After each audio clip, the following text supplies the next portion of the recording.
여러분 반갑습니다. D6 매일 묵상 12월 4일 목요일입니다. 같이 보실 하나님의 말씀은 마태복음 18장 15절에서 17절입니다. 네 형제가 죄를 범하거든 가서 너와 그 사람과만 상대하여 권고하라.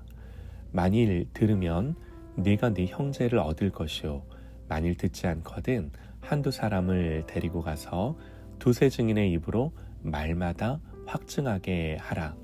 만일 그들의 말도 듣지 않거든 교회의 말하고 교회의 말도 듣지 않거든 이방인과 세리와 같이 여기라. 아멘.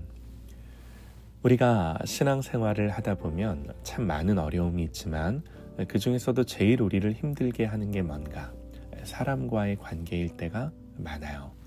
오늘 본문은 바로 그렇게 관계가 깨졌을 때, 죄를 범한 형제가 있을 때 교회 공동체가 어떻게 다뤄야 하는지 예수님의 가르침이에요.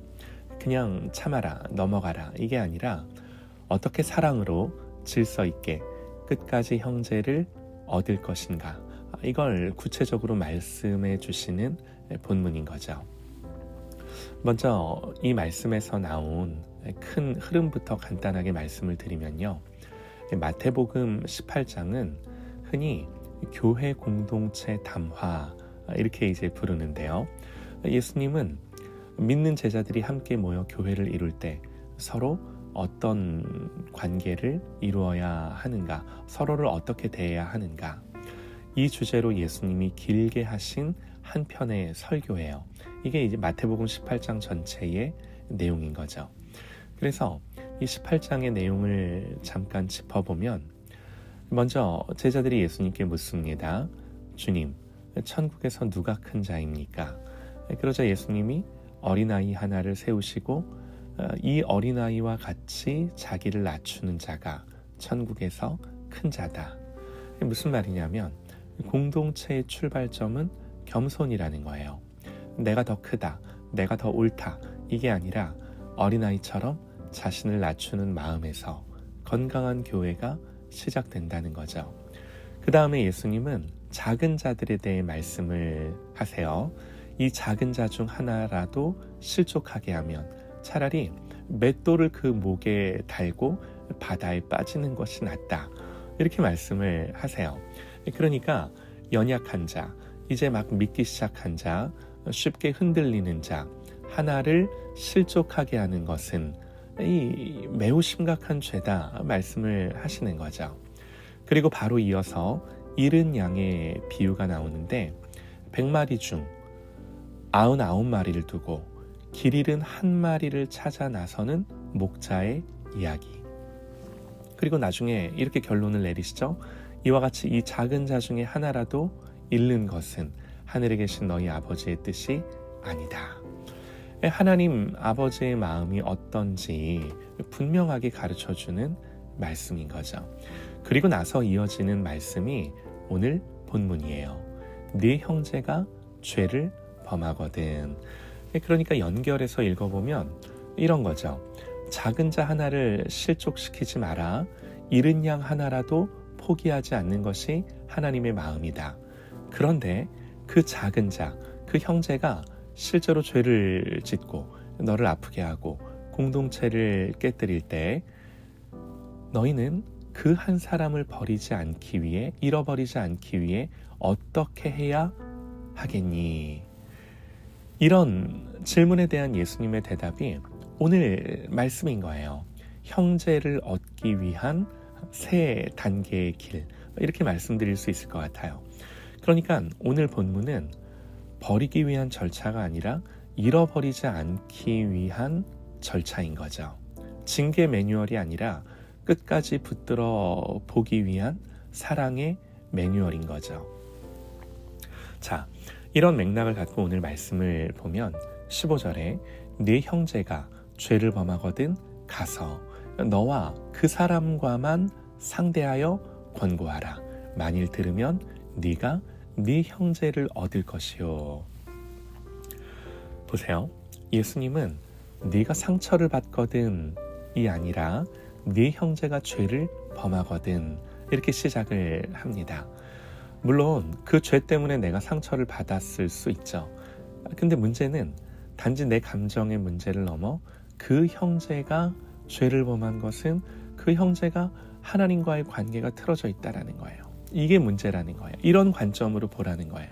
그래서 내가 불편해서가 아니라 하나님과 그 형제 사이의 문제이기 때문에 이거를 심각하게 보고 그 형제에게 다가가줘라, 이 말씀을 하고 계시는 거예요.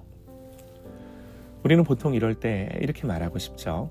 제가 잘못했으니까 제가 먼저 와야지. 제가 사과하면 내가 그때 생각해 볼게.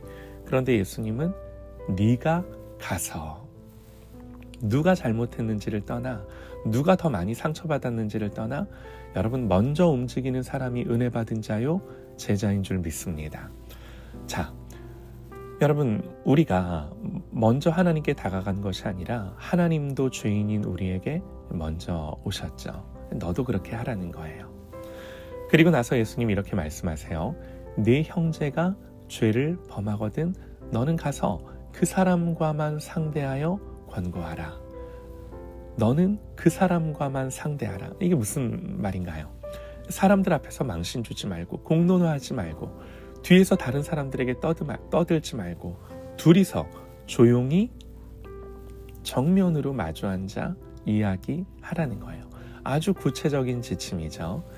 그러니까 오늘날 말로 단톡방에서 말하지 말라는 거예요. SNS에 올리지 말라는 거예요. 예수님은 형제의 명예를 지켜주면서 가장 은밀하게, 작게, 조용하게 문제를 대면하여 다루라는 거죠. 그리고 권고하라. 죄는 분명히 죄라고 말하되 형제를 향한 사랑을 놓지 말라는 거예요.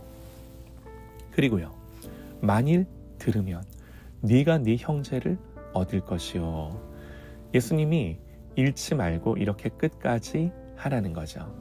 그러나 만일 듣지 않거든 한두 사람을 데리고 가서 두세 증인의 입으로 말마다 확증하게 하라. 여러분, 예수님도 아세요.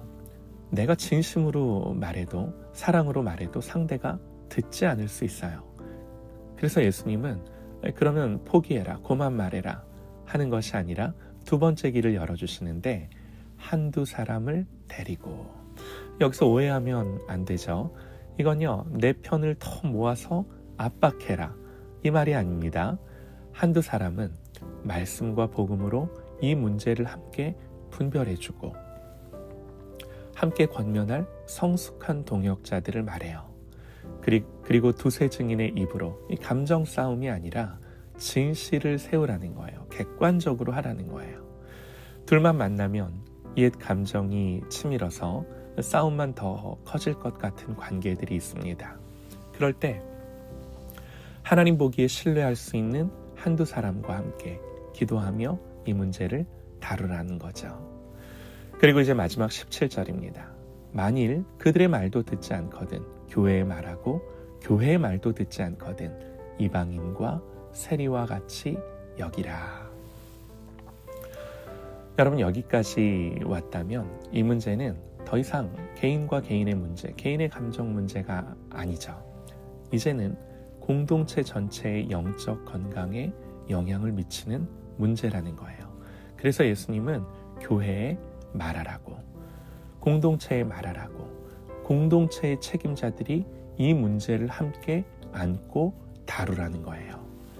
교회는 죄를 죄라고 말하지 못하는 조용한 공간이 아닙니다. 또 죄 지은 사람을 바로 잘라버리는 냉혹한 재판장도 아닙니다. 죄는 분명히 드러내되 형제를 얻기 위해 끝까지 애쓰는 곳, 이게 교회죠. 사랑하는 여러분, 오늘 말씀에서 중요한 건 우리는 하나님의 마음을 봐요. 그리고 진짜 중요한 거, 오늘 본문에 나오는 이 범죄한 형제가 바로 나예요. 그게 나예요. 하나님께 범죄했고 수없이 많은 사람들을 아프게 했고 공동체를 어렵게 하기도 하고, 그때 주님은 우리를 포기하지 않으시고 먼저 우리에게 오셨고 십자가를 지셨고 우리의 반복되는 죄와 완고함에도 끝까지 기다리시고 말씀하시고 그 은혜로 우리가 여기까지 온 거예요. 이제 그 은혜를 입은 우리가 다른 형제를 향해 조금이라도 그 하나님의 마음을 닮아 이런 과정들을 통해 한 형제를 얻기 위해 애쓰고 노력하는 일이 실제로 우리 가운데 있어야 하는 거죠. 도망가지 않고 뒤에서 말하지 않고 조용히 찾아가고 함께 진실을 세우고 형제를 잃지 않기 위해 끝까지 애쓰는 공동체. 이것이 성숙한 저와 여러분이 만들어야 할, 우리가 함께 이루어가야 할 그런 우리의 교회인 줄 믿습니다. 오늘 말씀에서 우리는 주님의 마음을 보고 내가 이런 범죄한 한 형제였지, 이걸 알고 우리도 이와 같이 하나님의 마음으로 누군가에게 다가가주고 말하는 그런 저와 여러분 되시기를 간절히 소망합니다.